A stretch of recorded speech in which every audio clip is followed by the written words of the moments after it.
with disability wamepata nafasi ya kujumuika katika uongozi wa taifa letu la Kenya. Let me confess, these two gentlemen have done people living with disability a great service. Hawa wangwana wawili, their contribution in parliament has been enormous. For the first time, inajulikana Kenya kuna watu living with disability na wako na sauti.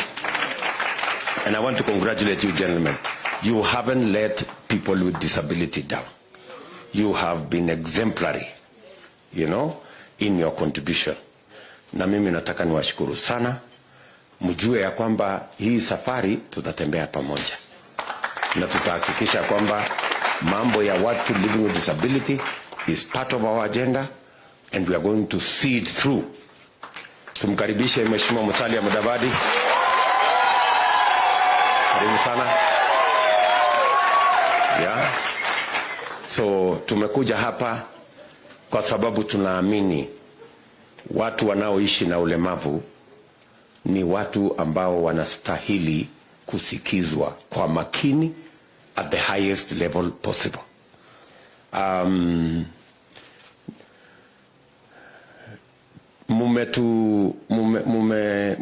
Tayari mumesema ya kwamba sisi ndio tulisema mtu ambaye anaishi na ulemavu, ile nomination fee for the first time in the history of Kenya hakuna mtu atalipa, kwa sababu tulikuwa tunataka kuona wale watu wengi wajitokeze ili wapewe nafasi ya kuwania viti mbalimbali.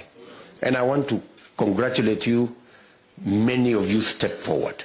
For the first time we had over 300 people living with disability contesting different positions in Kenya. And as a result, we have great men like Mithika here. Mithika won the nominations on a wheelchair. Mpigeni makofi huyu muungano anaitwa Mithika. Tuko na jamaa wetu mmoja anaitwa Martin huko Bungoma. Anaitwa Martin Nyongeza aka investor. Hata yeye anawania kiti ya bunge, and I am sure he's going to win. Na tuko na viongozi wengine wengi, and many of you tumewaweka katika nomination list, at least majority of the people in that category. Na tutahakikisha kwamba kama kutakuwa na pengo tukienda mbele, we will make sure that we fill all the gaps so that we meet agenda 101. Na tutembee pamoja na nyinyi. Tunaelewana? So nawashukuru sana, karibuni katika hii mjadala. Tunangojea maoni yenu, tunaongojea mawazo yenu, tunaongojea ideas mko nazo ili tuweke katika manifesto, tuweke katika charter na tuweze kuyatekeleza kwa manufaa ya Wakenya wenzetu, hasa wale wanaishi na ulemavu. Asanteni sana na karibuni.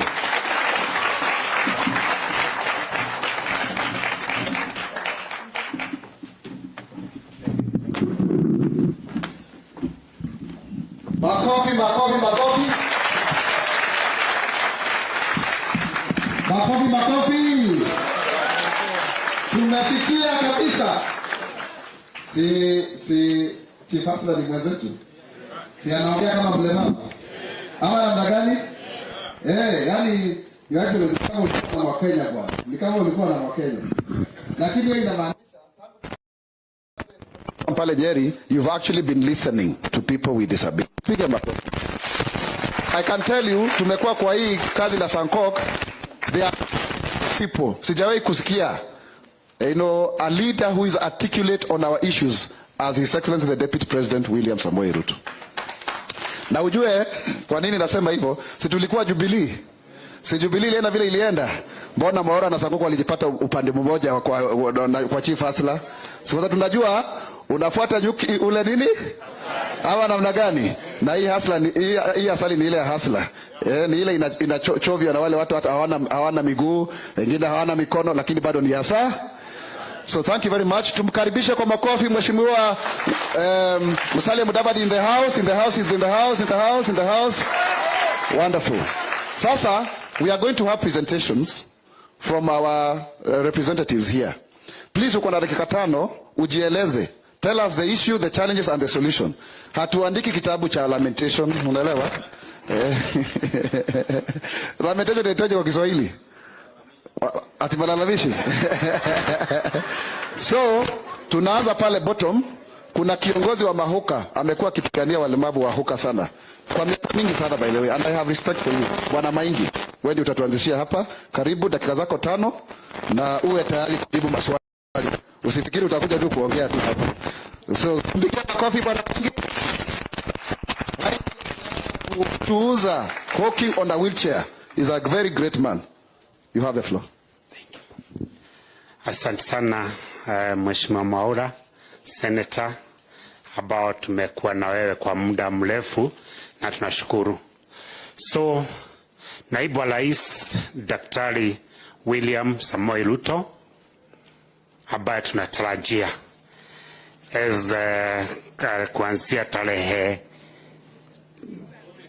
10, sababu tarehe 9 ndio tutapeleka kula zetu tutumbukize.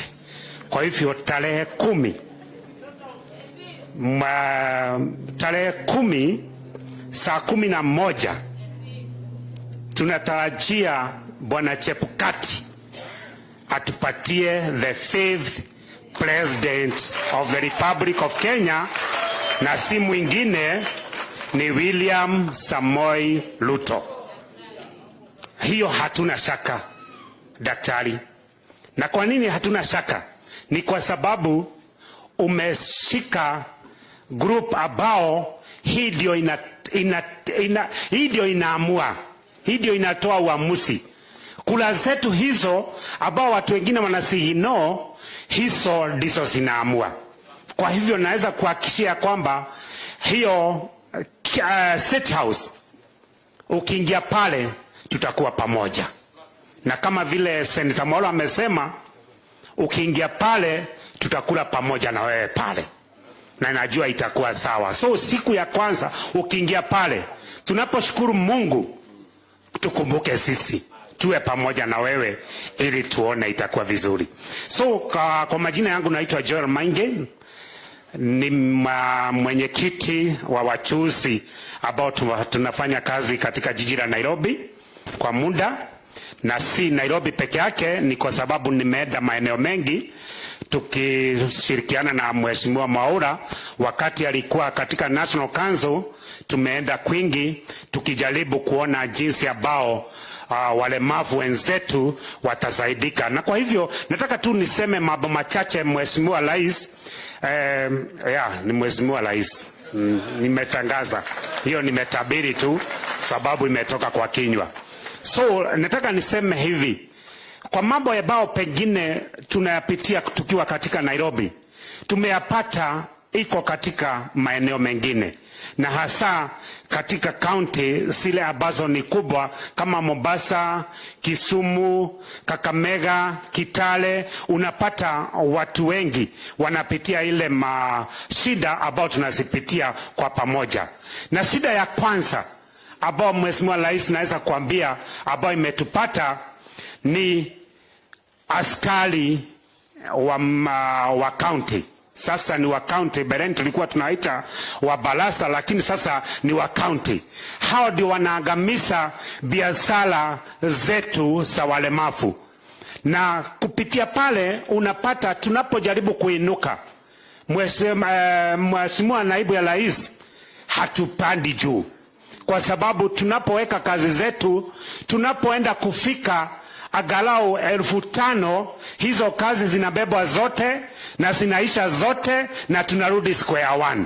Tunaanza kuomba msaada kwa relatives ili tuweze kuweka kazi tena, tunaanzia pale 500. Kwa hivyo Naibu Rais, tunaweza sema hivi, kwa sababu umekuja na njia, na hii njia itasaidia.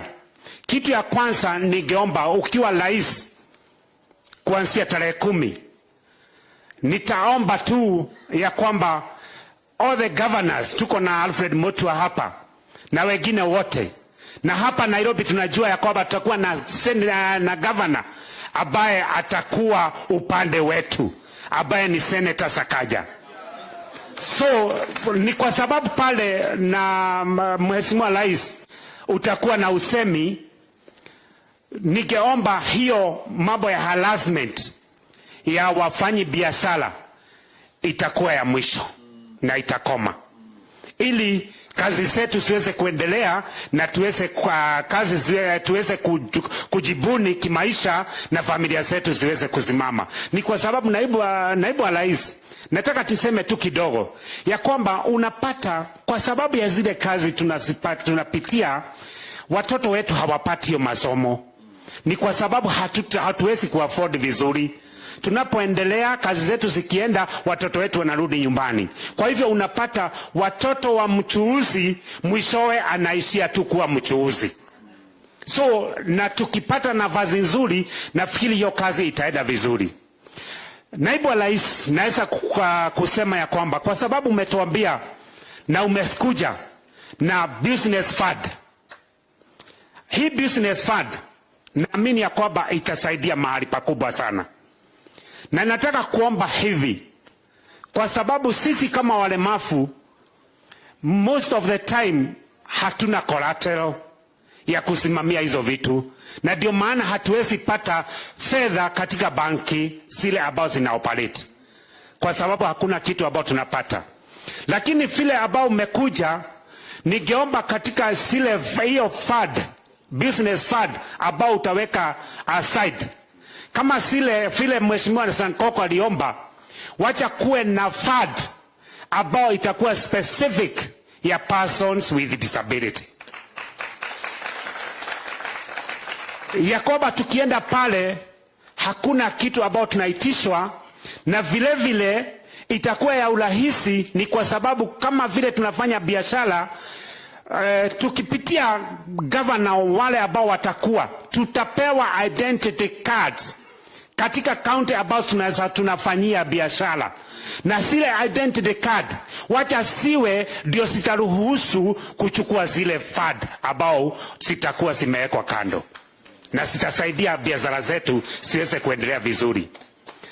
Naibu wa Rais, naweza kuambia sisi tunakosa kuendelea kwa mambo machache, na jambo la kwanza ambalo linafanya tukose kuendelea vizuri ni kukosa kusimamiwa vizuri, lack of proper representation. Tukipata the proper representation, nafikiri tutaenda vizuri. Sahii tunajifunia tuko na Mwaura na tuko na Sankok katika National Assembly na Senate, but in most of the counties hatuna representative. Na tukiwa na the proper representative in the counties, Mheshimiwa Rais, ambapo hapo deposit zetu zimekoma, tutakuwa vizuri kwa sababu mambo yetu itaangaliwa. Na tukipata the proper representative in the county assemblies, then in the county sectors, katika ministries za county, then tuwe na representative ambao wataturepresent pale. Na ningeomba tukiendelea pale, ningeomba kwa sababu tumeangamizwa sana, Bwana Naibu wa Rais, ya kwamba leo hii tunapata tuko katika ministry ya sports, mara tumetolewa ya sport, tumewekwa katika ministry ya labor. Wacha tuwe katika ministry moja ambao hii ministry tunaweza fuatilia kutoka pale, na tukipata ministry moja, then in the county all the ministry ambao ziko pale tuwe na desk ambao zina represent ziko na watu walemavu, na tukipata zile desk ambao sitakuwa zimesimamiwa na walemavu katika hizo ministry, then itakuwa ni rahisi. Tunajua kwamba kama ni malalamishi ya biashara, tunajua ni wapi tunaenda. Kama ni malalamishi ya sports, tunajua ni wapi tunaenda, na ikienda pale najua mambo yetu itakuwa vizuri. Jambo lingine ambao pengine ningesema inaangamiza biashara zetu ni lack of friendly markets. Markets ambao zinajengwa unapata hasiko friendly to persons with disability, na tukipewa zingine inapata tu hatuna mahali ambapo tunaweza fanya biashara vizuri. For example, ukienda katika market ya Muthurwa, naibu wa rais, inasemekana imeripatiwa walemavu sehemu zingine, lakini kusema kweli ukiambiwa uende market ya Muthurwa, hata wewe ambao uko sawa ni shida. Kwa hivyo tunaomba katika markets zile ambazo zitajengwa na national government na county governments, wacha siwe friendly to persons with disability, siwe accessible to persons with disability, na siwe na reservation. Sinajulikana ya kwamba hizi ni zile zimete, so si ati tunaenda kung'ang'ana na watu wengine. Hivyo tu tunaongea mambo ya 5%, wacha hata kwa market tujue ya kwamba 10% of stalls ambao zinatengenezwa ni za persons with disability, na tutakuwa sawa.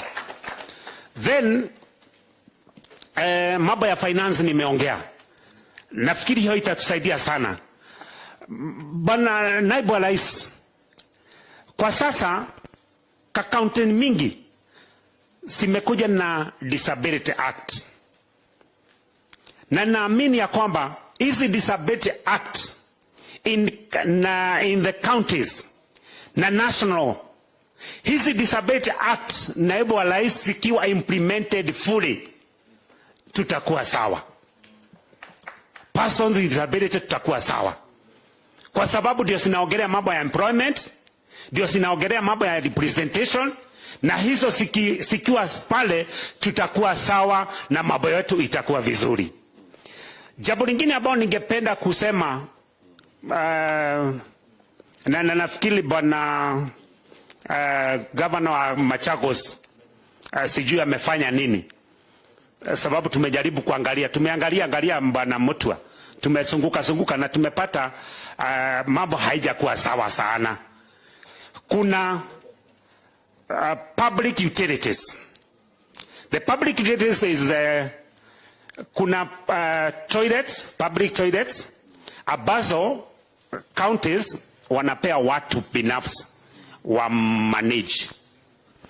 Kuna modern kiosks ambao county wanajenga wanapatia public wa manage. Kuna shoeshine sets ambao wanapatia public wa manage. So ningeomba katika serikali ya Kenya Kwanza, naibu wa rais, hizi vitu siwe fair distributed.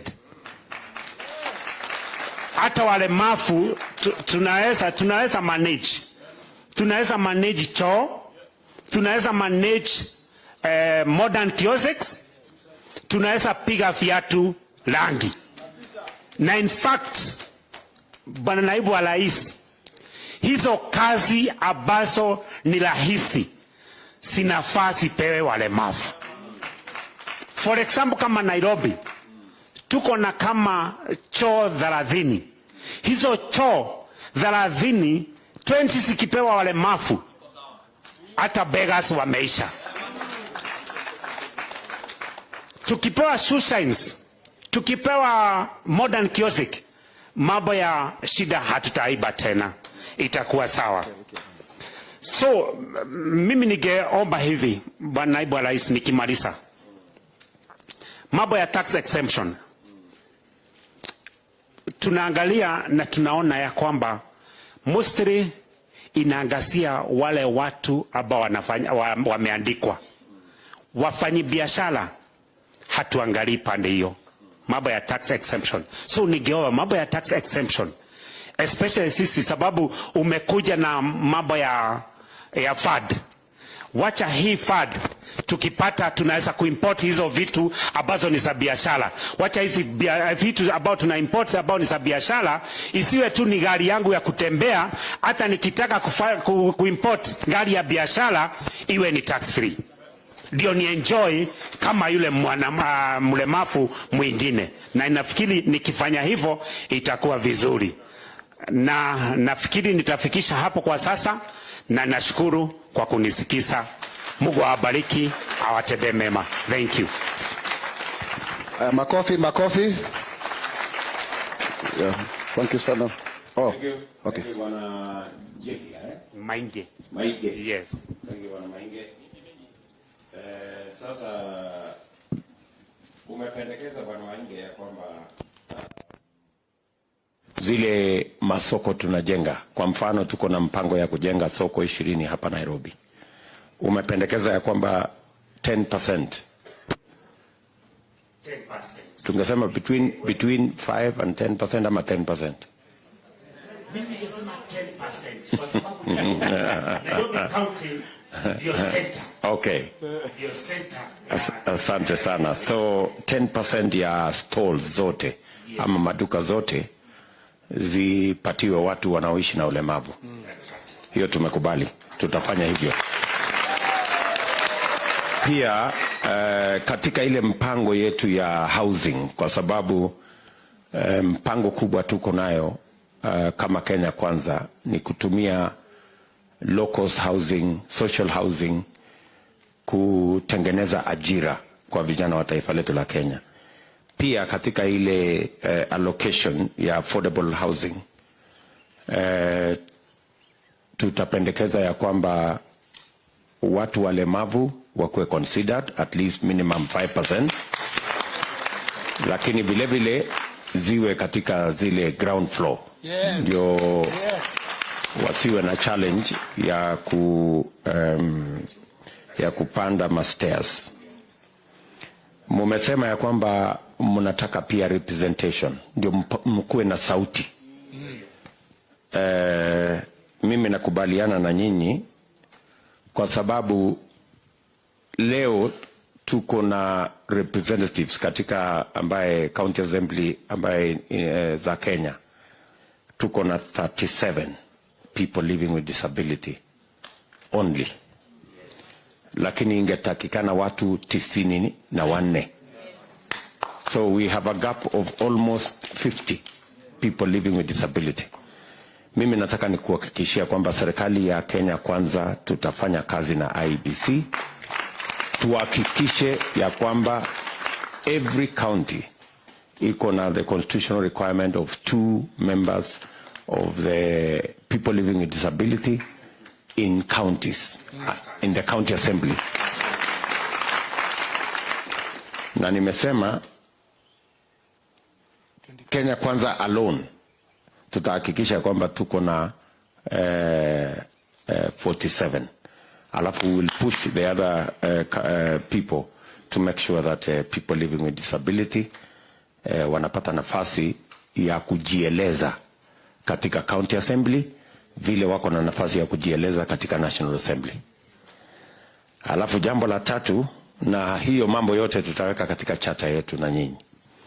Jambo la tatu, tulikuwa na ndugu yangu Musalia kule Kakamega, na watu wanaoishi na ulemavu wa Kakamega walituambia kwamba walisukuma county assembly ya Kakamega kupitisha People Living with Disability Act, lakini haikufaulu.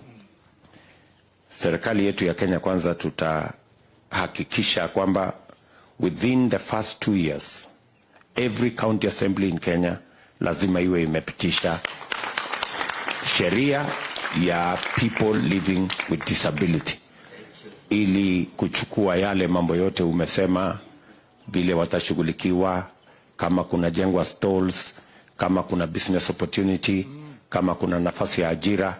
Hiyo ndio njia ya pekee tunaweza kufikia ile 5%, wakati kila county assembly watapitisha sheria, ili tuhakikisha kwamba mnapata nafasi za ajira, mnapata nafasi za biashara katika kila county. Tunakubaliana? So undertaking ya serikali ya Kenya Kwanza ni kwamba within 2 years tutahakikisha kila county assembly imepitisha sheria ama act ya Disability Act in every county. Tunakubaliana? Tungependa tusikize mambo ya business permit. Tunataka tuongee pamoja na nyinyi tujue ni vipi tunaweza kuwasaidia watu wanaoishi na ulemavu. This we are going to encourage county by county. Kama inawezekana business permit ya mwaka wa kwanza ama at least miaka miwili iwe free kwa watu wanaoishi na ulemavu, ndio waanzishe hiyo biashara. Wasikuwe na vikwazo mingi kuanzisha hiyo biashara, alafu tutajua vile ya kuwashughulikia pale mbele.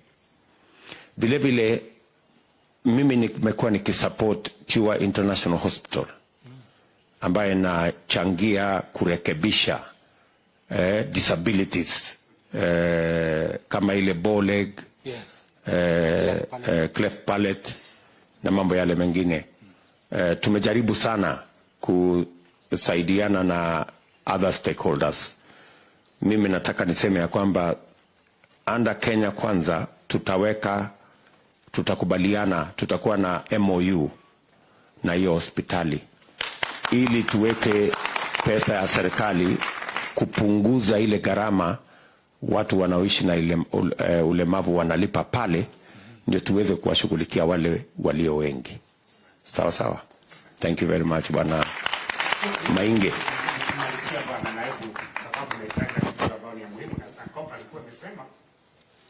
Nafikiri kidogo tu nirudie tu kidogo niseme ya kwamba mlengo mwingine unaongea mambo ya handout ya 6,000.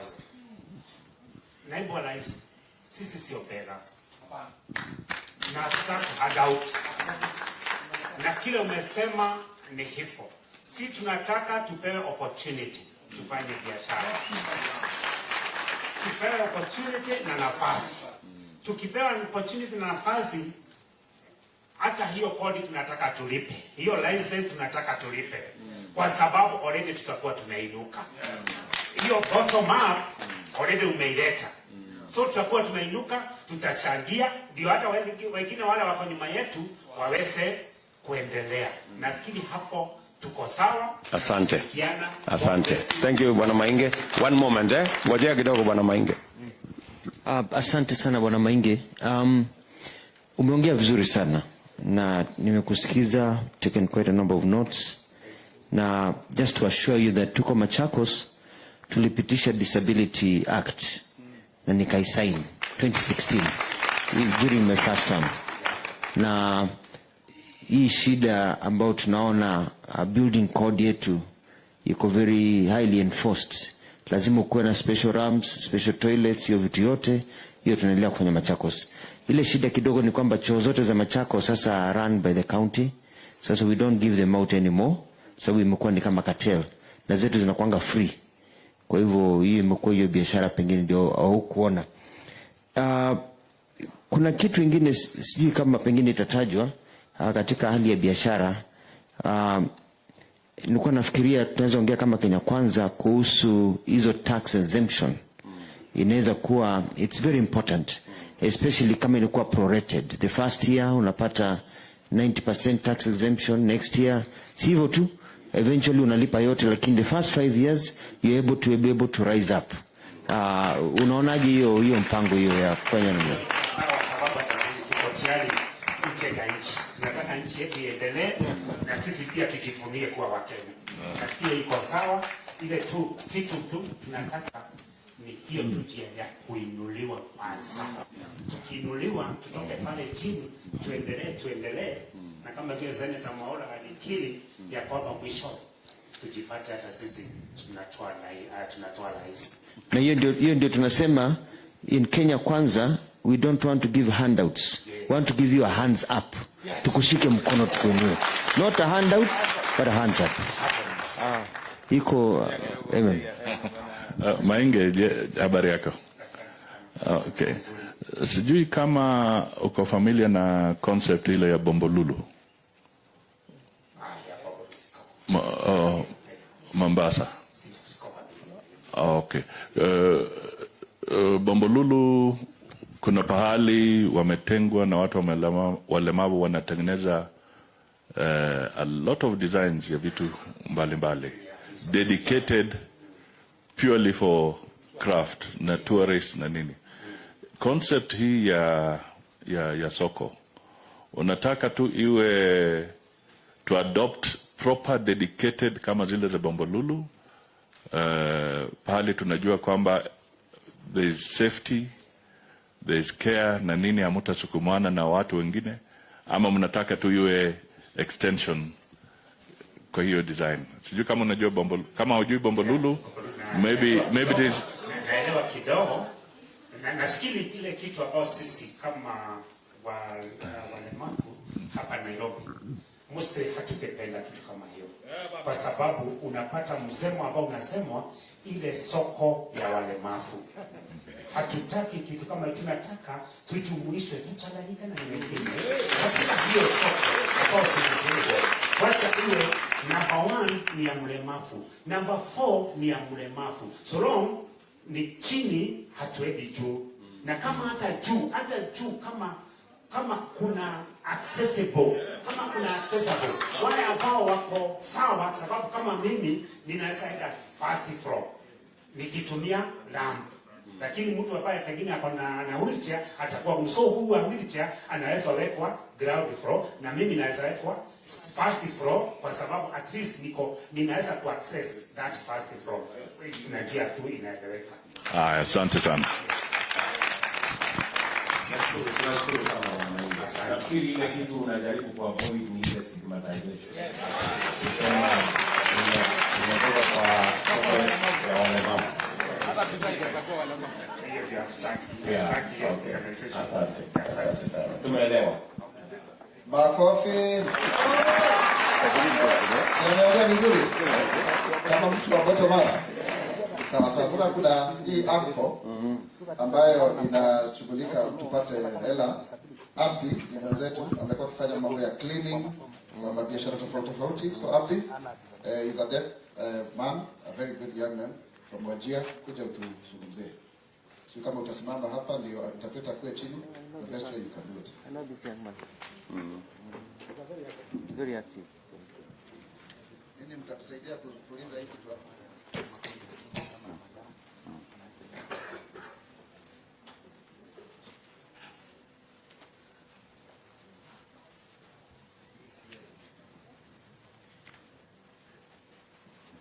The Deputy President of the Republic of Kenya, Honorable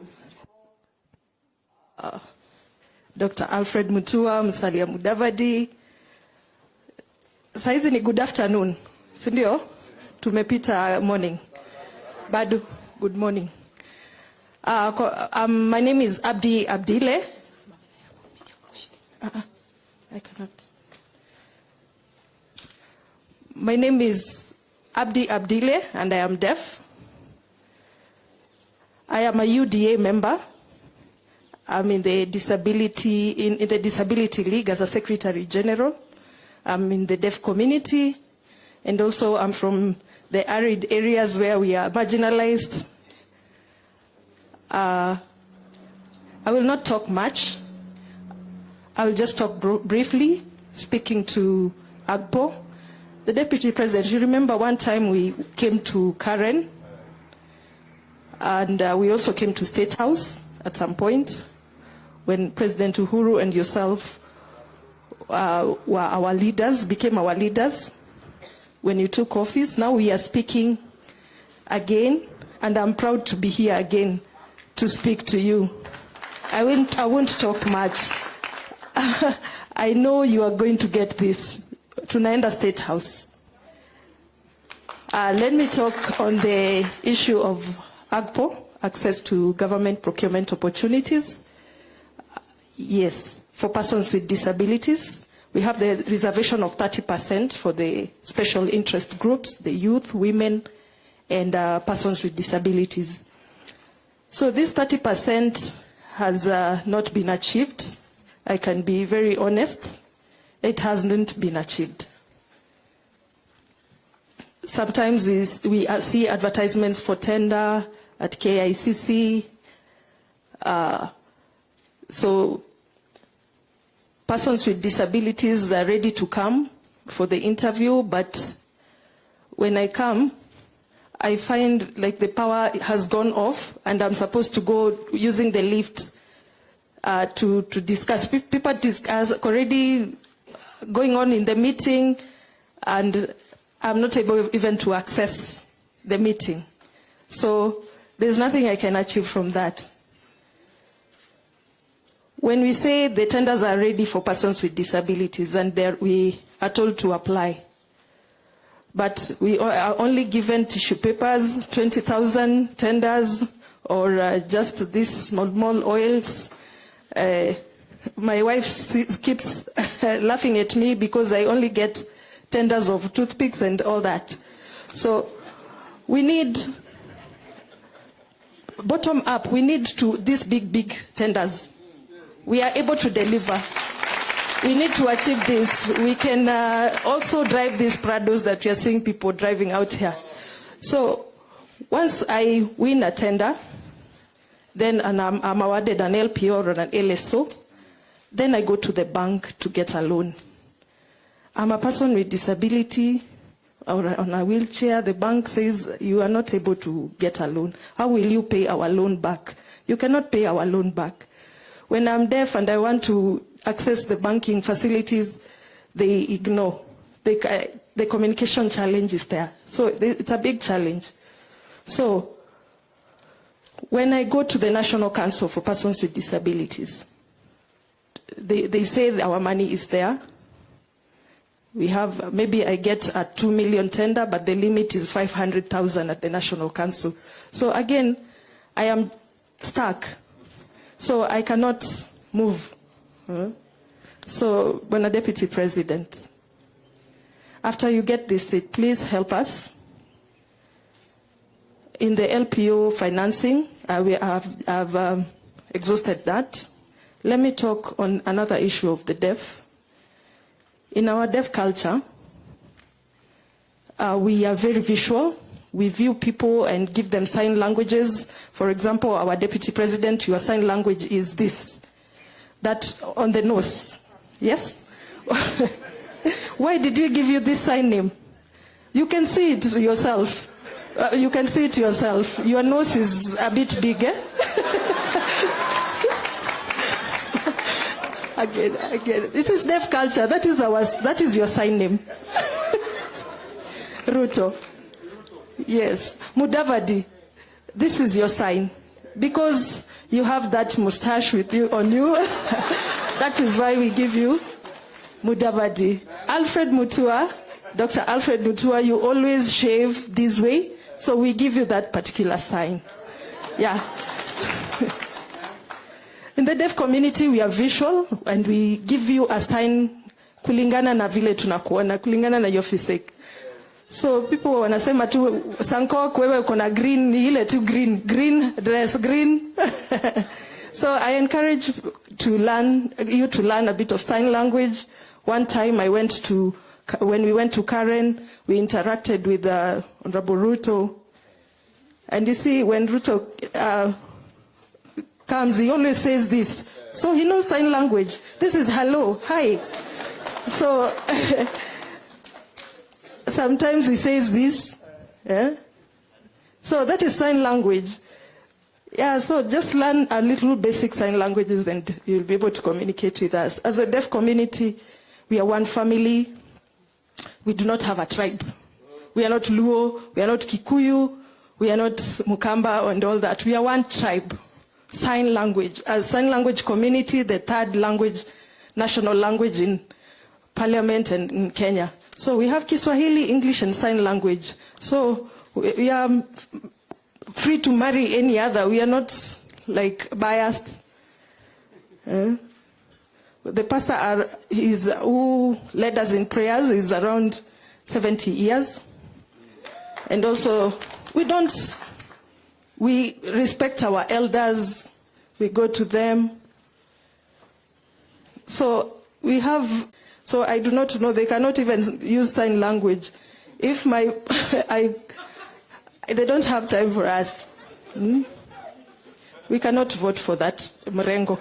We will vote for Ruto, who is young and is able to sign, is energetic, is able to work with us.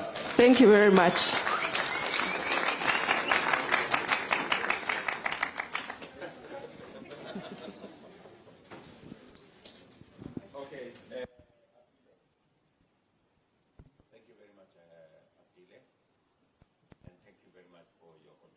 To the whole space of people living with disability. I know you have pushed us in UDA and Kenya Kwanza and to open up space for people living with disability. And I want to promise you that we will keep our word. Already we have several people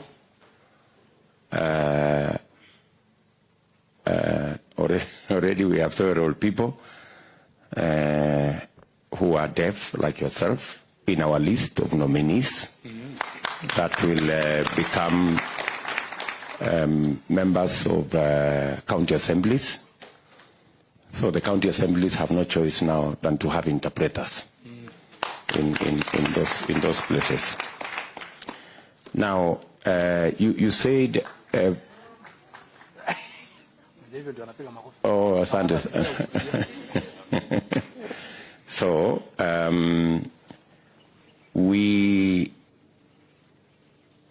you said about the disability money at the council, which is, how much is the total kitty at the council? Are you aware? Because you say the limit is 500,000, but how much is the whole kitty in the council? No, just, are you aware, Abdile?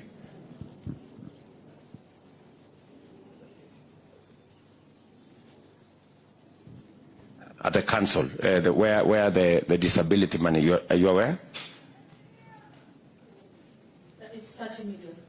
For the whole, for every county or for everybody? For the whole, yes, for the whole country. For the whole country? Yes. 200 million for the whole? No. Agbo. For Agbo is how much? 30 million. But then the whole kitty for all the other things is 1.8 billion. That is the money that's available for them. So, apart from that 1.8 billion, so just for satisfying the Agbo component, we're going to make it available out of our 50 billion. We're going to make 5%, which is 2.5 billion, available for people living with disability. So if you have 30 million in National Council, it will now be 2.5 billion plus 30 million. So at least we'll have something. You are aware, of course, Abdile, that we already made the sign language as a third language in Kenya, yes, which now legitimizes the use of sign language everywhere and in every fora. And I agree with you that people living with disability, they want opportunity. They do not want sympathy. Yes. They want opportunity. Is that correct? Yeah. So, so I think let us leave it there for now, Abdile, and congratulations for what you're doing. Thank you very much. And by the way, you are very smart. I just want to add, thank you, Deputy President. You know, some of us in the UDA Disability League, we've moved and campaigned for you, and recently you were there, and you honored us Please give us one vehicle for disability and interpreters to go down and campaign for you. Okay, I will. By next week you will have a car.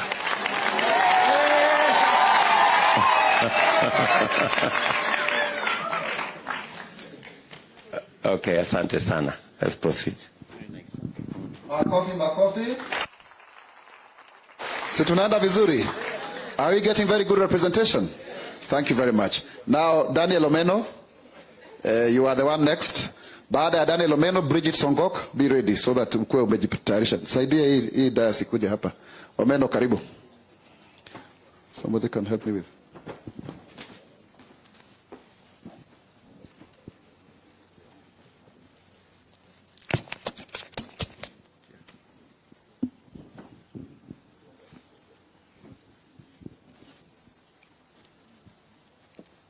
His Excellency, our incoming President, William Samoei Ruto, and pamoja na viongozi wa Kenya Kwanza, ningependa kuchukua fursa hii kuwakaribisha wote kwenye huu mkutano. Kwa majina naitwa Daniel Omeno na ningependa kuongelea disability and health. Our Excellency, jambo ambalo ningependa kuzungumzia ni kwamba watu wenye ulemavu wanapoenda katika hospitali zetu za public, kuna vile wanatelekezwa, hawakui handled vizuri kama watu wale wengine. Unapata kwamba watu wenye ulemavu wamewachwa pale, hakuna mtu ambaye anawashughulikia, hakuna daktari ambaye anafikiria ya kwamba huyu mtu mlemavu anahitaji usaidizi ama amekuja kupata matibabu, na inakuwa ni challenge kwa watu wenye ulemavu.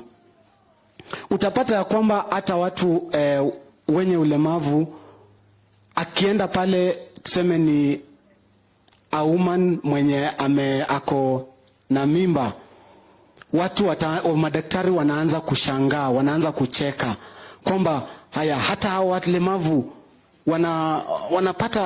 wanakuwa wajawazito na anakosa kuhudumiwa. Tungependa Bwana President, unapochukua hatamu uweze kuangalia maslahi ya watu wenye ulemavu katika hospitali zetu, waweze kukuwa na ile dignity wanapoenda kutibiwa. Jambo la pili ambalo nitazungumzia ni medical bills. Kama kweli tujuavyo na vile tumesema ya kwamba watu wenye ulemavu ni mahustlers. They are real hustlers. Unapata ya kwamba tukienda pale hospitali kutibiwa, kuna gharama kubwa ambayo tunakuwa nayo, na kuweza kulipa zile bills inakuwa ni shida. Tunawekwa pale hospitalini kwa sababu hatujaweza kulipa zile bills. Ningeomba our president, wakati utachukua usukani, uweze kuangalia kwamba kila mlemavu akuwe na NHIF ambayo inaweza kumcover anapoenda, akipresent ile NHIF card aweze kutibiwa na aweze kupata matibabu inavyostahili kama watu wale wengine. Bwana President, ningependa kushukuru kwanza kabisa. I remember very well when we had the first ever Mr. and Miss Albinism in 2016. We invited you to be the guest of honor, and when we invited you, actually ulikuwa na moyo katika watu wenye albinism, na uliweza kutusaidia, na tunakushukuru kwa kazi nzuri ambayo unayoifanya na tunajua kwamba unapochukua hatamu unaenda kufanya mambo ambayo ni makubwa. Ningependa kusema ya kwamba tuko na changamoto kama watu ambao wako na albinism. Kwanza kabisa tuko affected tukienda kwa jua. Ninakushukuru uliitisha huu mkutano na ukaweka hema na uliconsider persons with albinism, kwa sababu tukiwa kwa jua tunapata skin cancer, na people with albinism suffer a lot from skin cancer. The money that has been allocated for persons with albinism, it's less. Ninashukuru our able super senator here, Isaac Mwaura, kwa kazi nzuri ambayo amefanya. He fought for that.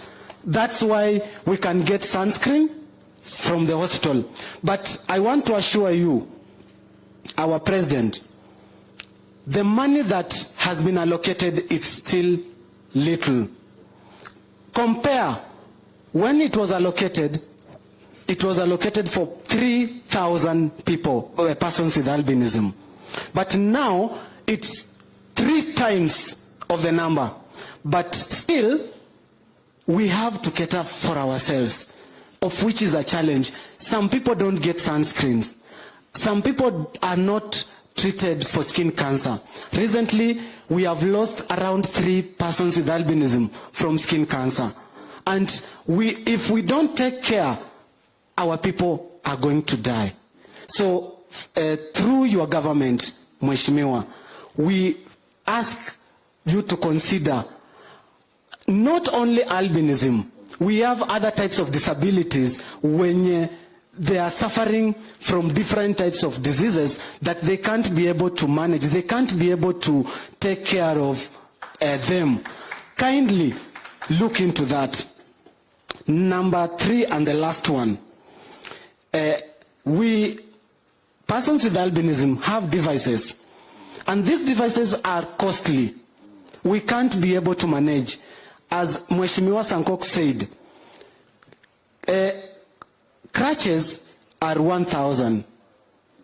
When someone applies for crutches and is in Bondo, na apply kukuja National Council kupata those crutches, it is difficult for this person. We ask your government kindly try and see that these devices, be it crutches, wheelchairs, earring devices, zinatakiwa zikuwe tax exempted, kwa sababu zinasaidia, hizo ndio kama like zinatu support in all ways. Kindly look into that, na tutaweza kusaidika kama watu ambao wako na ulemavu. Thank you so much, and may God bless you. And we know you are the 5th president.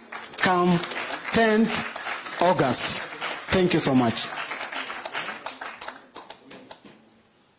Bwana Omeno. Yes, President. Thank you. Mzuri sana.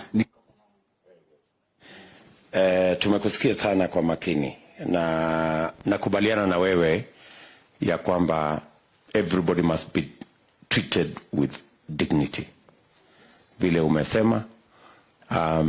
Na nafikiri ya kwamba tutaongea na washikadau wote, people in hospitals and people everywhere, so that they are sensitive about what they say and how they treat people living with disability. Ili tuondoe ile kidogo ni inaonekana kama madharau. Yeah. Na ni kweli, unajua mtu akienda mama mjamzito ameenda hospitali na pengine anaishi na ulemavu, watu wanaanza kuongea mambo ambayo hayapaswi. So tunakubaliana na wewe hapo, and maybe in our curriculum we will have to think of how to ensure that there is sufficient training of all government workers to make sure that they are sensitive to dealing with people living with disability. Jambo la pili, umesema ya kwamba watu wanaoishi na ulemavu wasaidike na mambo ya NHIF, wawe na NHIF cards ili waweze kupata matibabu. Mpango yetu kama Kenya Kwanza ni kwamba itawezekana tuwe na universal health coverage. Yani kila Mkenya awe ni mlemavu ama awe ni sio mlemavu, wote tutakuwa na bima ya afya ya umma wote wa Kenya. Hiyo ndio mpango yetu, na nakubaliana na wewe ya kwamba hiyo mpango ya universal health coverage ama bima ya afya ya umma itahakikisha kwamba watu wanaoishi na albinism kama wewe Bwana Omeno mnapata ile cover ina include sunscreen. Tuliweka kwa budget milioni 100. Lakini watu wenye wanaishi na albinism wameongezeka karibu mara 3. So while we are working on NHIF, tutahakikisha kwamba hiyo pesa inaongezeka kulingana na vile watu wameongezeka. So we will increase that for the moment to 300 million and put it in the budget. And but longed in the NHIF, in the universal health coverage provision, so that it's taken care of. There is absolutely no reason why anybody would tax hearing aids or crutches or white canes, because these are just used for people living with it. It cannot be used for anything else. You know, nobody else needs it. So we will work with our tax experts so that we can remove tax on those items and make it much more accessible to you. And finally, ili msio mnangojea kutoka Bondo vile umesema ama sehemu nyingine, you know, ati mnakuja kuchukua kitu ya shilingi 1,000. Tumesema ya kwamba we will find a mechanism to devolve to counties these facilities, ndio iwezekane ipatikane. Na katika ile sheria ambayo tumesema tutahakikisha kila county itakuwa na disability bill, tutahakikisha kwamba kila county wako na ofisi ambayo itashughulikia watu wenye wanaishi na ulemavu, ikiwemo provisions kama hizo umesema. Tumekubaliana? I don't know whether, gentlemen, you have something to say. Panomeno, na jambo lingine pia lilitajwa na Mheshimiwa Sanko kama Mheshimiwa Mora kuhusu hata when you get donated items, wheelchairs, crutches, and they come from other countries for our people, wanasumbuliwa sana pale customs, wanapewa lipe taxes on donations. So you can be assured serikali ya Kenya Kwanza hii itakuwa ni mambo ya kusaulika. Donations will not be taxed. As long as they are coming to assure people, then it is very easy for them to come. I've been very frustrated myself. We imported items for, you know, some groups, and I had to go to Mombasa to try to get it to pay for them so that the wheelchairs can come out, which is ridiculous when you think about it. Even some people are giving their donations to Kenya, waliacha wakapeleka other countries, because it looks ridiculous. So some of those small shida ndogo ndogo ya watu ambao haelewi, ndio tutaiondoa chapchap. Thank you so much. Asante sana Bwana Omeno. Thank you very much. Mheshimiwa Naibu Rais, hawa watu wachukue opportunity kukusalimia. Omeno, Maingi, nendeni msalimie. You don't get this opportunity mara nyingi, si ndio? Hiyo ni mkono ya rais ambaye anaingia, si ndio? Hata usiende uoge leo jioni. Pige picha, weke frame, weke hapa kwa nyumba. And by the way, His Excellency is very approachable. Hiyo wakati Omeno anasema, I called him today, akakuja kesho. You know, he's not accessible. Yeye anachukuanga simu, sio kama wale wengine wanalenga. Unaelewana hapo lakini msiombe namba mwanze kupiga saa hii. So Bridget Songok ataongea mambo ya employment, atafuatiwa na Samson Wawero, he's a blind man, the CEO. Alafu tukuja kwa our chair Sonko. Please, dakika mbili kwa sababu program inaendelea kuwa tight so that others can get an opportunity. Ni sawa sawa? Tuko salama? Tuko salama kabisa? Hebu salimia mwenzako, mwambie nasikia niko nasikia vizuri sana, karibu na Deputy President. Unanionaje bwana? Unafikiri ningefika hapa kama mlemavu? Haya hapo. Your Excellency, our 50th President, leader of Kenya, and my fellow people with disability. Good afternoon. Okay, my name is Bridget Songok, aka Sankok. Most people call me Sangok because more Honorable Songok is my dad, and I've taken really advantage of that name. I've become popular because of that name. I am a Deputy Secretary of UDA Disability League. I'm the founder and director of Warembo na Disability Society of Kenya. I formed Warembo na Disability Society of Kenya after nilitolewa job, after Maura, who is my mentor, aliniambia we go against BBI, na after hapo kujulikana nimekataa mambo ya BBI, nikaenda kufutwa job. Yes, we are fighters. That is not sorry. That is a bottom up. Kutoka chini paka juu. Okay, then, Your Excellency, our challenges for people with disability seeking employment. We have employers' doubt. Inasema nini? You find private sectors and government sectors. They don't want to employ us. They segregate us. They don't give us that 5%. Yes. So because already in chapter 54 tumeambiwa tunapewa 5%. But tunapata hizo private sector and public sector, they don't give us. Mheshimiwa, Your Excellency, our President, in your government, as you had promised us Agenda 101, can you please give us CAC in counties? Each should be person with disability. Can you give us at least 15 ambassadors for people with disability?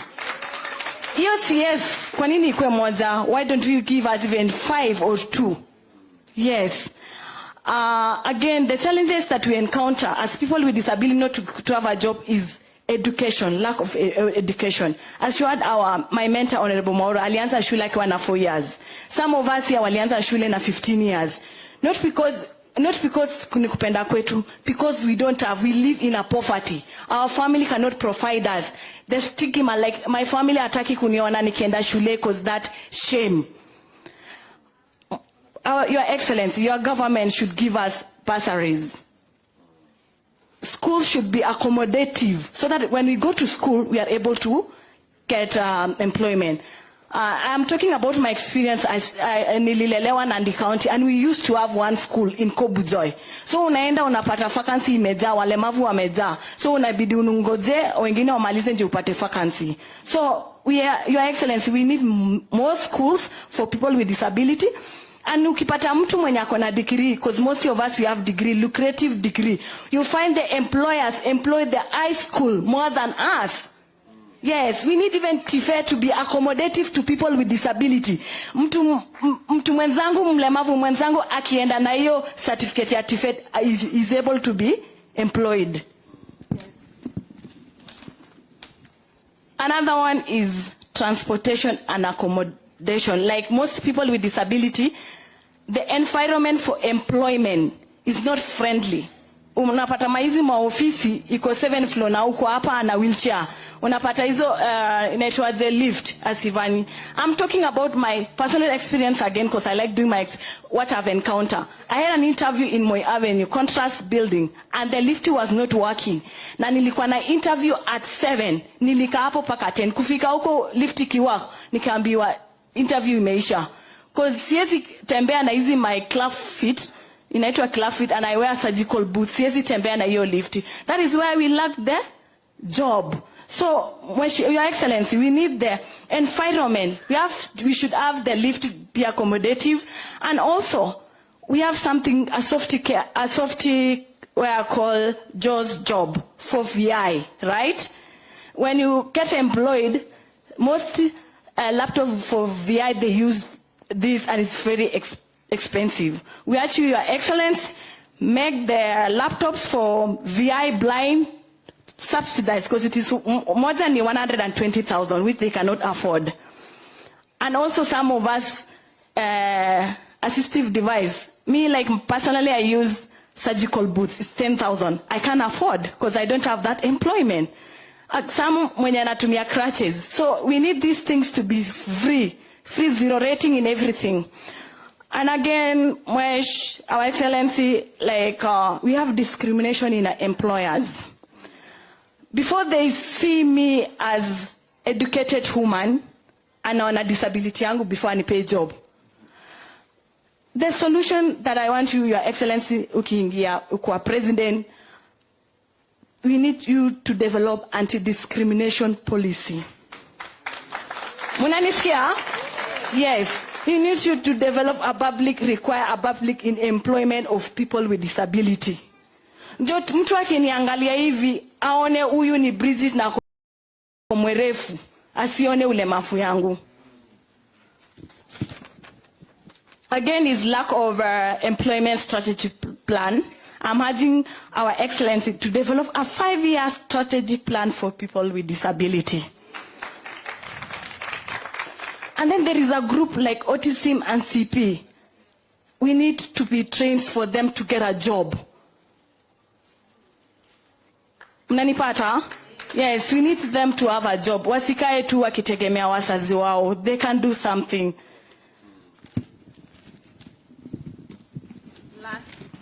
Last, the only wise word I can tell you, Your Excellency, because you will become our 50th president, it is easy to do a job, right, than to explain why you didn't do. Give us job, Mwesh. Yes, we have server, give us job as people with disability. Can you repeat again? It is easier to do a job, right, than to explain why you didn't. Yes. So ukinipea hiyo kazi nitafanya, na nitafanya twice than non-disabled. Right? Yes. Thank you.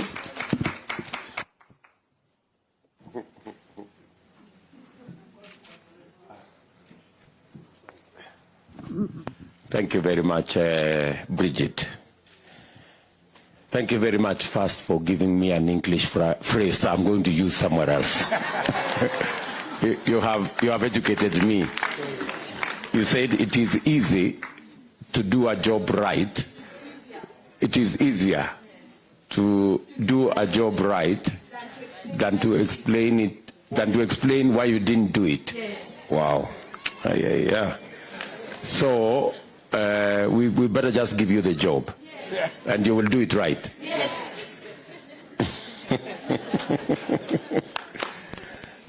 We have such talent all over the place. So thank you very much, Bridget. I agree with you totally that education comes first. Let's make sure that people living with disability have access to education. I think that is something we must do as affirmative action, because if there is anybody who needs education more than any other, is a person living with disability. And therefore, as I said earlier, we will review the bursaries.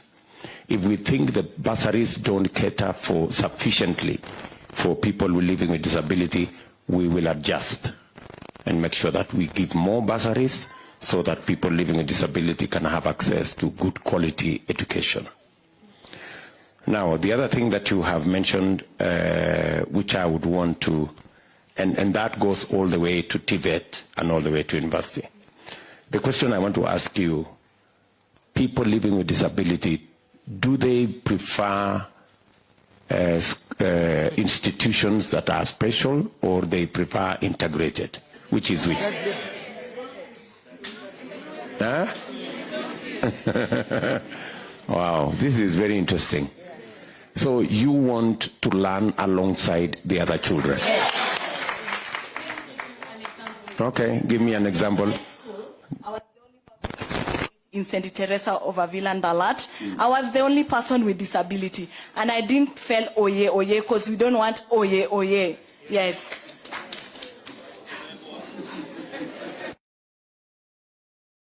Wow. It's possible. Where it is possible, children living with disability should be in integrated schools. They should not be in special schools. Only in special cases that you can have kids in special schools. Wow. Wow. Then you have completely changed my mind, because initially I thought we should do more special schools. You don't want more special schools. You instead want integrated schools. That in the same school you have all the kids there, and we try and support them there, so that there is no oye oye. Wow. You know, me sitting in the office, I would have thought we are doing you a great deal by doubling the number of special schools. And in fact, that's what I was talking about earlier. So I was going the wrong direction. Wow. And I think that's the value of sitting here and listening to you guys. It's really interesting. It's really interesting. Okay. So, so you have said that for people who are visually impaired, we should make it possible for them to access computers that are slightly more expensive. So 120,000, while the other people are paying 40,000 maybe. Okay, so we need to do that. And then you said that we need an anti-discrimination policy. Yes. Wow. Again, that's a new one for us. So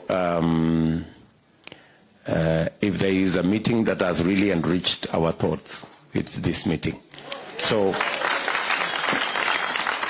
and then can you again explain to me what you meant by 5 years? You said we need a 5-year period to do something. Strategic plan. For employment. Okay. For people with disability. Because we are not getting there. And unless there is a strategic plan, you don't think we will get there. Yes. Because the numbers are not adding. The numbers are static. Yeah. I think our technical team are here. I think these are very interesting suggestions, and I think we will benefit a lot from. And please, if you can take their numbers, so that in case we need to engage them some more, we can have that latitude. Finally, why I said we need a partnership between the Kenya government and the Cure International Hospital is because if this beautiful lady, if somebody had intervened earlier, her legs would have been corrected. Isn't it true, Bridget? It's true. Yeah. So, and I think it's just because nobody knew that it was possible to correct that. So that's why I have said we will have a memorandum of understanding and be able to work with Cure International and even extend that facility to our own public hospitals. We must have public hospitals that can do the correction that is being done with specialists at the hospital. Is that okay, Bridget? Yes. You guys, do you want to say something? President, you haven't told me, you haven't promised me about the job for ambassadors and CAC. Like each county should have people with disability, despite Agenda 101. Can you please promise us that in county level, CEC should be person with disability in all 47 counties? Yes. ambassadors give us like 15 people. Yes. Can you take even my father there, Sangok, to be ambassador and I occupied his seat? Or Honorable Mwaura to occupy his seat na kuwa ambassador ama CS? Can you promise us that you are, because ujatuambia hapo?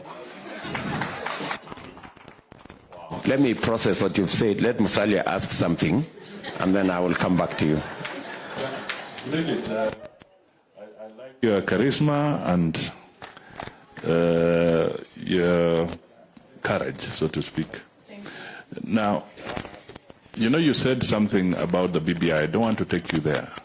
But when these people, whoever they are, maybe you want to disclose, I don't disclose. but when they relieved you of your position because of your political inclination or persuasion, did they write anything, or it was verbal, or it just disappeared like that? They called me as HR, sorry to interfere with you. After seeing me all over in the whole TV station, because Honorable Mwaura aligned us for that job. And then when they saw me in TV going against BBI and saying BBI is not the right not good for the people with disability, immediately the HR called me. I'm a human resource by profession, and they told me, you cannot fight the government and you're working for the government.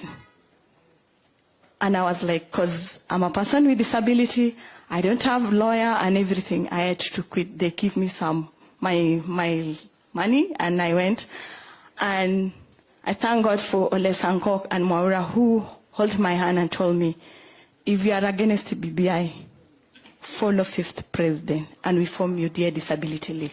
And I'm so happy. I don't even regret, and I'm not going backward. I'm so excited.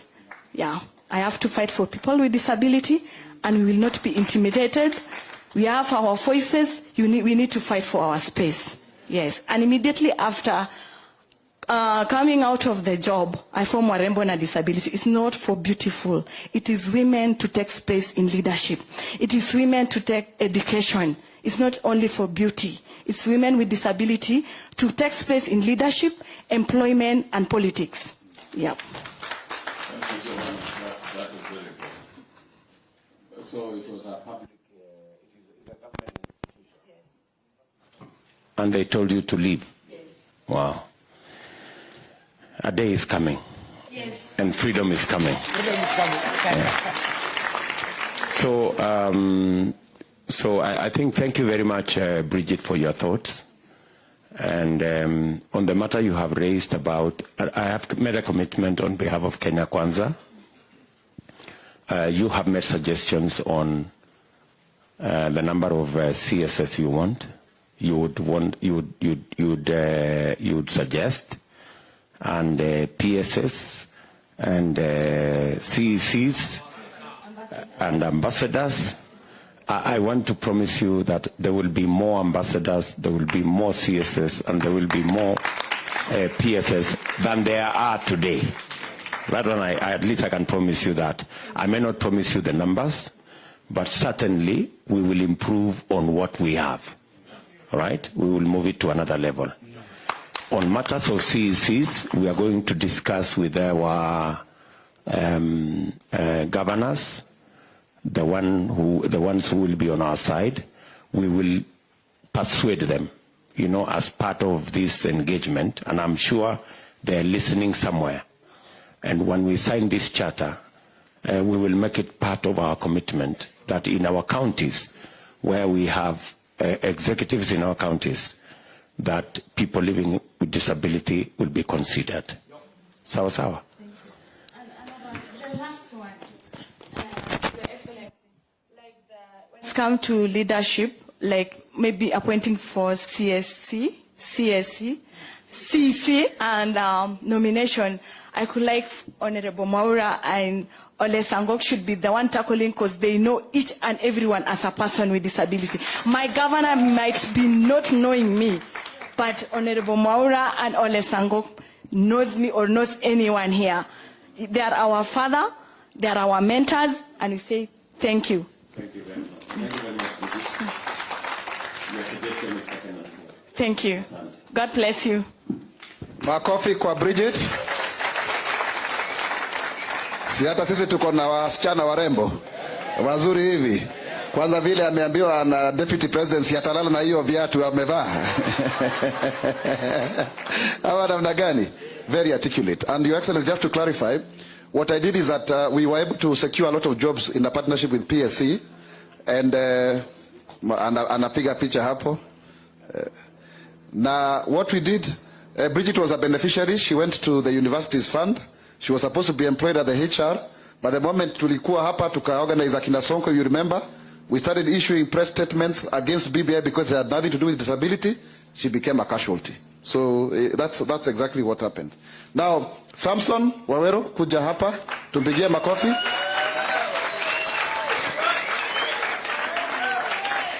Huyo anatumia white cane huyu, na Your Excellency anakuona anakuona.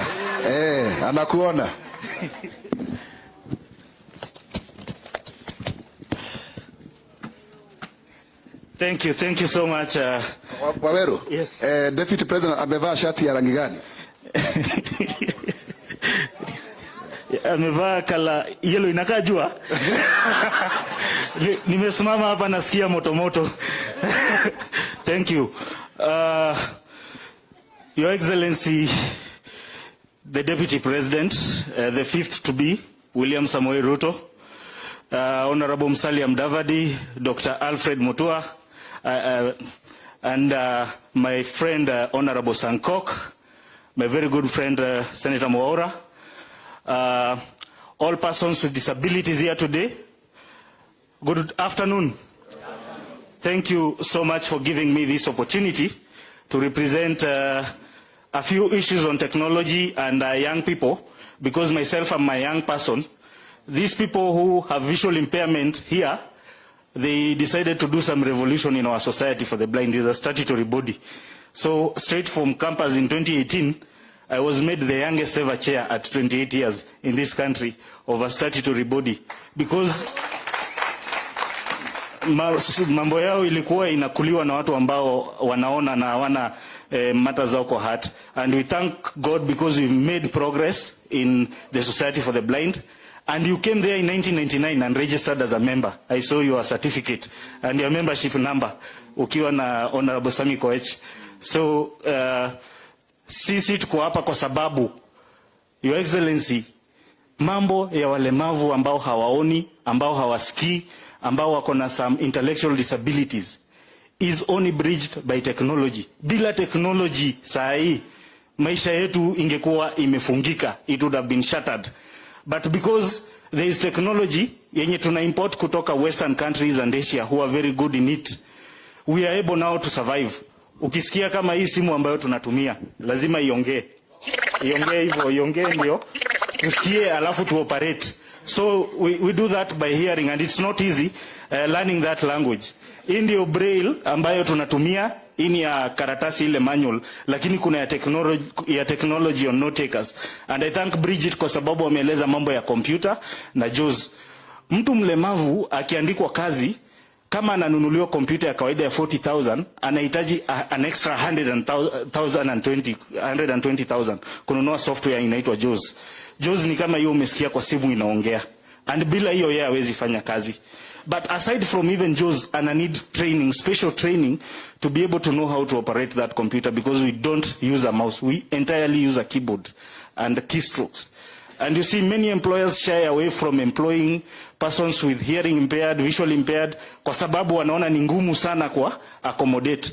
But organization kama Kenya Society for the Blind, yenye iliundwa na Act of Parliament, just like National Council, just like National Fund, and many other funds for disability, Kenya Society for the Blind is never financed by government. It has never been funded.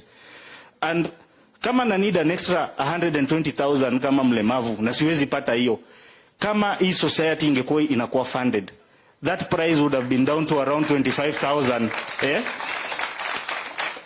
So we sort of feel discriminated that we can have the oldest Society for Disability, which was created in 1956 and has never been funded by government. Kwa hivyo tunaomba ukiingia utafute solution ya kufund Kenya Society for the Blind so that we make technology accessible and affordable to persons with disabilities. Kuna hata deaf blind, they entirely need technology. Wakihitaji hii device inaitwa braille note ndio waweze kucommunicate na mwalimu na nini, it's 380,000. No parent can afford that, mheshimiwa naibu wa rais. The other thing, we need to audit government websites. If you are talking about AGPO, if you are talking about employment opportunity, siku hizi zinawekwa kwa websites. These websites are not accessible to persons with disabilities. So we will never get opportunities if we don't audit these websites using expert developers who have been trained. Paul Mugambi, mpofu number 1 is here. Simama Paul. Huyo ni expert wa technology. Na kuna wengi kama hao hii Kenya ambao sisi kama professionals wenye tuko na visual impairment tunawajua. So hawa watu wahusishwe katika ICT Authority, katika the ICT Ministry, katika Communications Authority of Kenya, both in the boards, in the employees, and in the directorate, so that we can make sure any person doing government websites makes it accessible. Ndio ikuwe na ile alternative sign language, mtu deaf akifinya inamuonyesha information yote kwa language yenye anaelewa. Ikuwe na hii mambo ya kuongea, mtu blind akifinya inamwambia what opportunities are there na inamwambia apply button. Anafinya hiyo button, anajaza form, ana apply kama wale watu wengine.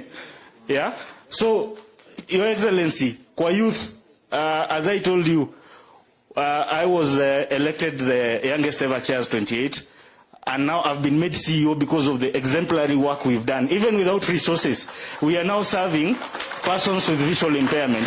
So young people with disabilities also felt bad and left out when previously CASs walichaguliwa wa youth kama 4 hivi, wa youth wadogo sana ili waanze kujifunza kazi za serikali.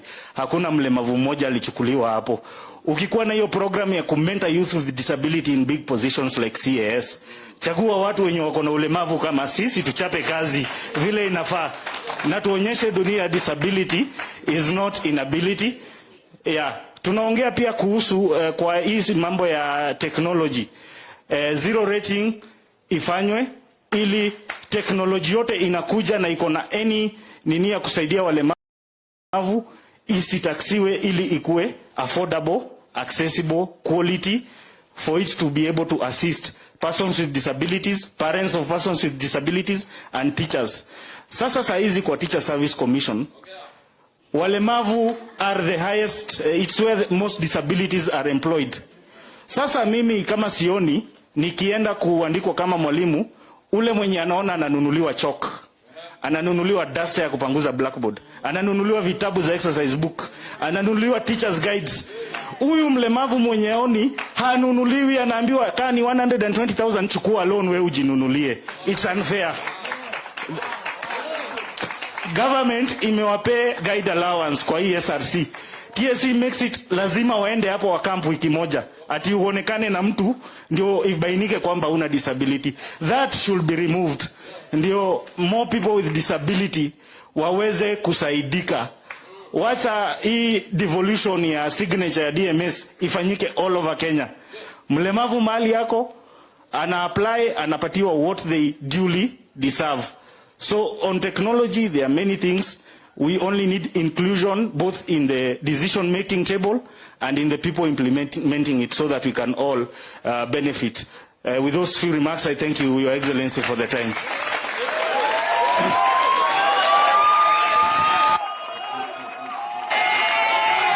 Asante sana Waweru. Asante sana Bwana Waweru. And congratulations for what you're doing. Even with all the challenges and difficulties, I am very happy that you are upbeat and you have a very positive spirit. Pongezi sana. Association, you said Kenya Society for the Blind. It's true. I came there in 1999 and registered as a member. I must apologize that we haven't funded the Kenya Society for the Blind. We should. And I want to promise you that, God willing, from next year's budget, there will be a budget for Kenya Society for the Blind. It is established by an act of parliament. It is serving very deserving people. And all the items you have requested to be exempted from taxation, we will need to sit down with you and the people concerned in our tax people, so that we can find the mechanism to remove them from the tax list. Or even if tax has to be paid, then it must be paid by the government of Kenya, so that you can get the items in that manner. Number two, there is certainly, listening to you guys here, there is certainly a wealth of knowledge and expertise that is missing in government by not having you on board. So you are challenging us that your place in government will add a lot of value in making sure that we create inclusivity. And before I came for this meeting, maybe I didn't have these ideas. But after this meeting, you've really changed my thinking about what contribution people living with disability can make in making government much more responsive. So again, we will make positions of influence available to you, so that you can influence policy, you can influence government programs, and you can influence what we do as government to make sure that we bring people living with disability on board. I already see in our meeting, in this meeting, people who will be PSS and people who will be CSS, and so I think we are moving in the right direction. Yes, Your Excellency, and this is Braille. Yes. As you launch your manifesto, yes, we will do yours in Braille. Pay your kazi, tuipeleke around the country. The 700,000 visually impaired people wenye ni voters wasome kidogo kidogo pale. Thank you. And just tell us what you need. I will ask Maura to provide the network between my team that is working on the manifesto and your team, so that we can have it in place. Yes, thank you so much. That's a long one, man. Yes, Dr.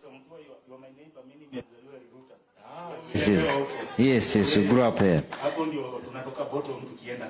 Kabisa. Na inaweza hii iko sawa kabisa. Sasa nimeangalia you didn't mention infrastructure, because how is the infrastructure, especially for the blind, in this country of ours? It's a story state of affairs. Ukiongelea kuhusu walemavu kama true hustlers, sisi tulianza kuhustle hii vitu na Braille. We share a Braille machine kwa mashule kama vipofu watano. So kwa exams we even make sure Form 2 and Form 1 will not have Braille machines, ili sisi tuweze kufanya mitihani. The kind of infrastructure that we have from our schools to our institutions, even in, let's not talk about institutions because pale hakuna, there are no infrastructure for the persons with disabilities. We must make deliberate efforts to make reasonable accommodation in terms of allocating a budget. When also people with disabilities are involved in the budget making process, they'll bring these issues to the fore, so that as we develop the budget and as it goes to Parliament, we will say we want to make infrastructure that is specific for persons with disabilities. But any infrastructure, Mheshimiwa Dr. Mutua, can be accessible to any person, not only with disability, all people. The only thing is that in this country, disability is looked at as an afterthought. But we want a place whereby when we are designing, when we are thinking, When we are saying we want to create this and this, let persons with disabilities be involved so that it can be accessible to all. Tusirudi tuseme we want an extra budget to modify. No, let's involve it from the word go, and that will help. Mr. Maura, I know you are a member of our community. Ably represented people living with disability. But I don't mind if it is okay with Mr. Waweru if he can join that team.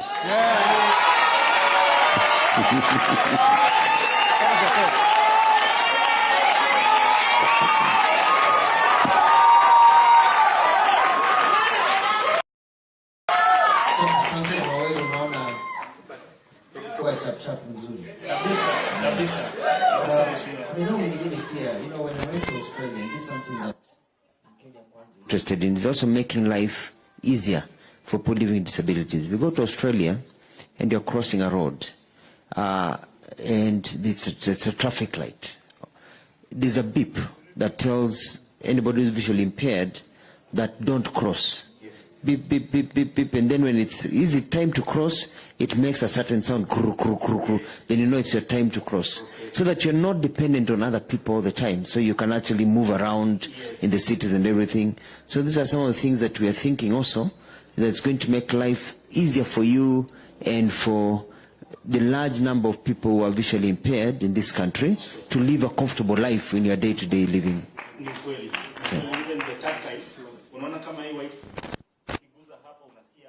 Kitu kama carpet na ukienda kwa lami inakwambia kuna lami, so as you cross the road uguze hapo kwa carpet, usimame hapo ili ikilia unaingia sasa kwa lami, unavuka ile upande mwingine ukiwa umejua that it's about landmarks and that's how to make it accessible, so that when we are involved we can tell that for this to work we need it like this, but not for people without disabilities to think on our behalf only later to come and find out it cannot work.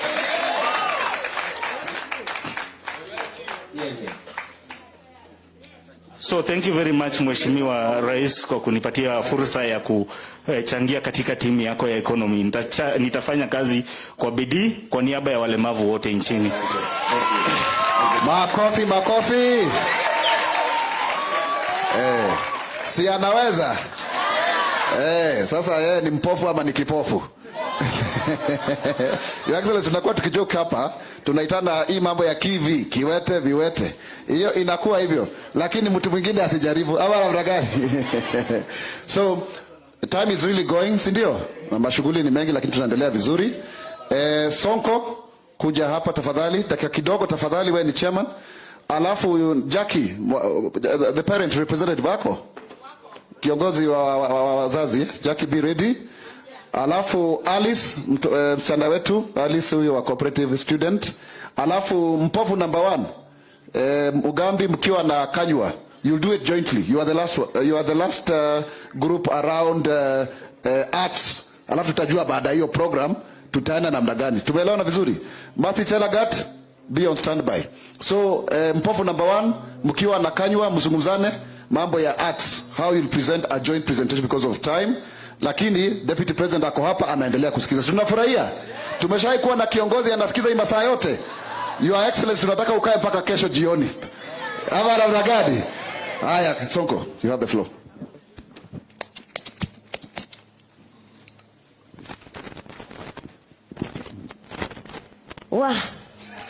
Hata tukaenda nyumbani kila kitu iko sawa. Walemavu mmemfurahia. All right, Your Excellency, the 5th President of the Republic of Kenya, Your Excellency the Governor, Your Excellency Musalia, Mheshimiwa Margaret Wajiro, Mama County, Mama Miradi, Nairobi County, Disability Fraternity, hamjambo. God is good and all the time. Now, so many of my points have been mentioned here, but what I was serving ama listening wakati nilikuwa nimekaa hapa chini is that all issues regarding person disability, shida zote zinatokana because of lack of chip. Ni kweli? And nitakuja tu kupinpoint what everybody has talked here about representation. Kwanza I start introducing myself, sorry for that, for forgetting. naitwa Sonko, mimi ndio chairperson ama the founder UDA Disability League, na sikufanya hiyo kazi peke yangu. I had several leaders who assisted me, led by my brother Abdi Abdire, Miriam Opondo, our beautiful lady Bridget Sankok. With the help of Mheshimiwa Maura and David Sankok, we were able to form that league. Na tumetembea every corner of this country, Your Excellency, creating awareness to the person with disability. Sababu UDA is a new party. You don't just go and telling people, oh, join UDA without telling them this party means well. Kwa sababu they saw everything that happened in Jubilee. Kumbuka we na yule mwingine mlikatuambia tuwasaidia, tuweke kwa kiti, but inwards tumeona vile kitu imefanya. Our leaders who are there, who are representing us, wamekuja wakakuliwa kama fuko vile huko unakuja inakulia. Mwingine alikuliwa hadharani tukiona hivyo. So singetaka walemavu wa make any brother like that. So I had to go around nikiwaambia, it's not only our leader who have suffered, even His Excellency the Deputy President